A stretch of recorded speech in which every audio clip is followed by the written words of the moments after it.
So have you gotten pissed off yet? This is the fourth video in the whole Michael Brown reading of the grand jury report. And by now you should be seething with anger at how witnesses and the media all coalesced to spread a big lie about Officer Dorian Wilson. And this led ultimately to all of the riots and numerous shootings, millions of dollars in property damage. And all because certain people couldn't tell the truth. Well, we're going to continue on. We'll start off with a video as I always do. And this is Democracy Now! And propaganda minister Amy Goodman is going to start us off here. Hello out there. I am trying to get through. With his powerful brainwaves cradled in the warmth of reasoning, it's time for Johnny Walker Dredd to straighten you out on a thing or two. Emanating all the way from exciting Las Vegas, Oklahoma, it's the Johnny Walker Dredd Show. Is Democracy Now!, democracynow.org, The War and Peace Report. I'm Amy Goodman. A private autopsy report found that Michael Brown, the black teenager killed by a police officer in Ferguson, Missouri, was shot at least 6 times. Dr. Michael Baden, the former chief medical examiner for the city of New York, said Brown was shot twice in the head and 4 times in the arm. Baden said the bullets did not appear to have been fired from very close range. Baden was asked to perform the autopsy by Brown's family. On Sunday, Attorney General Eric Holder said the Justice Department would conduct its own autopsy. Meanwhile, Missouri Governor Jay Nixon ordered the National Guard into Ferguson early this morning after another night of protests over the shooting. The way we should go back and take a look at this autopsy picture one more time. Do you notice any shots in the back? No. But notice that Amy Goodman isn't going to mention it. Even though that was a popular narrative. He was shot in the back. He was running away from the police officer. In a statement, Governor Nixon said he chose to activate the National Guard because of, quote, deliberate, coordinated, and intensifying violent acts, he said. This was all caused by who? Dorian Johnson. He made up a story that Michael Brown had his hands up and asked the officer not to shoot him. And then, of course, the officer just shot him anyway. A total lie. Community outrage grew over the weekend after the Ferguson police named the officer who shot Brown, Dorian Wilson, after withholding his identity for more than 5 days. For the past 2 nights, police have tried to enforce a 5-hour curfew starting at midnight. On Sunday night, local police fired tear gas, smoke canister.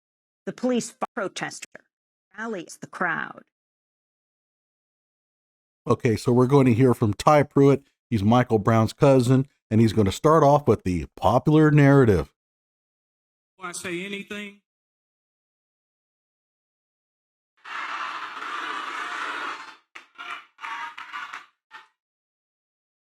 I just wanted to kick it off like that because what I want y'all to remember is that Michael Brown was not just some young black boy. He was a human being. Okay, I can excuse Ty Pruitt. He's a family member. Okay, he heard what Dorian Johnson said. Naturally, he bought completely into it. I get it. Hey, you know what? If they're family members, you have to understand that they're not exactly going to look at this from an objective standpoint. However, this dude has no such excuse. This is Captain Ron Johnson of the Missouri Highway Patrol. He's going to get in here and, in my opinion, do one of the absolutely stupidest speeches that you can ever imagine in this time. So let's listen to Captain Ron Johnson. Talking to Mike Brown's family. And I want you to know my heart goes out to you. And I say that I'm sorry. I say that I'm sorry. Gee, this looks like it's an apology from, guess what, the police department. Yeah, he's from the Missouri State Highway Patrol, but a lot of people don't understand that. They see a police officer getting up there in front of them and apologizing for the shooting. I wear this uniform And I should stand up here and say that I'm sorry. Missouri State Highway Patrol Captain Ron Johnson went on to talk about his own son. Oh my God. Does this ever help the narrative? Does this ever help smooth over things? Help us understand what happened? Does this ever give us context? No. I wish people would quit doing this crap. If you have somebody shot in the street, don't relate them to your own family. Because when this is over, I'm going to go in my son's room. My black son.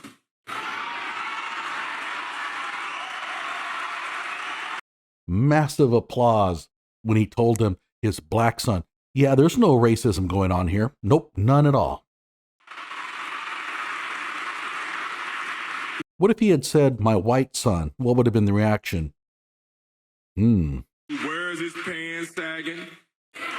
Where is his head cocked to the side? Got tattoos on his arms.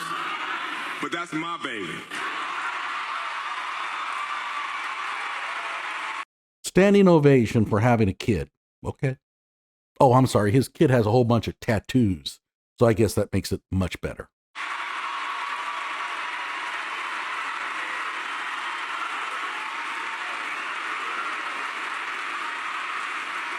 And we all ought to be thanking the Browns for Michael. Because Michael's going to make it better for our sons so they can be better black men. So they can be better for our daughters so they can be better black women. Better for me so I can be a better black father. And we know they're going to make our mamas even better than they are today.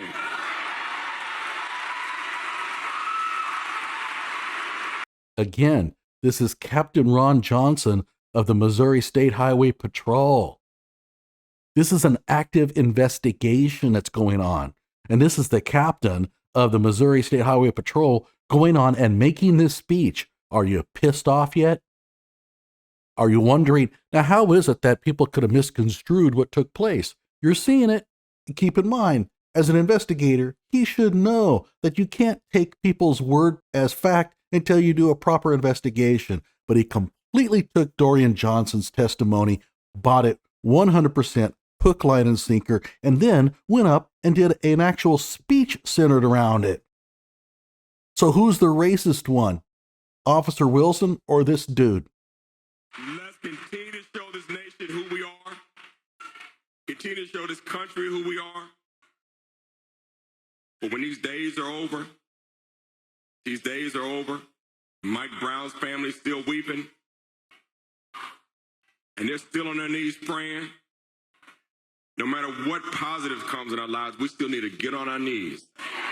And we need to pray. We need to thank Mike for his life. We need to thank him for the change that he is going to make and to make us better. I love you. I stand tall with you, and I'll see you out there. Thank you. Wow. The investigation is still ongoing, and he's out there doing this. But now keep in mind, maybe there's some good that comes out of it. By doing this speech, he can go back to his officers and say, hey man, look, it's all about quelling unrest. After I got done with this speech, it's all going to be peaceful. It was all worth it. We'll see. The rally was broadcast live on MSNBC.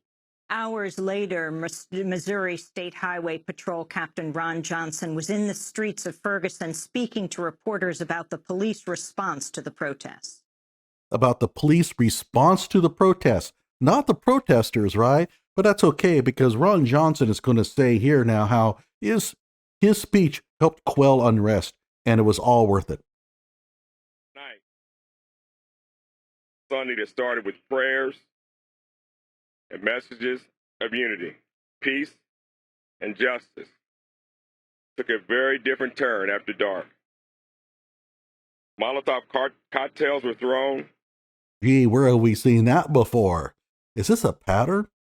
After dark, things get really dangerous? There were shootings, looting, vandalism, and other acts of violence that clearly appear not to have been spontaneous for premeditated criminal acts designed to damage property, hurt people, and provoke a response. The catalyst was not civil disobedience, but pre-planned agitation and aggression, coordinated in many cases. Missouri State Highway Patrol Captain Ron Johnson speaking in the streets of Ferguson. Yeah, an idiot. Jesus, dude, that was unprofessional. There's a reason why police always go to the microphone and say, hey, this is still a matter under investigation. We really can't comment. Here's what we know.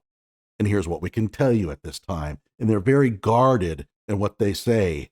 This is what you don't do if you're a police captain.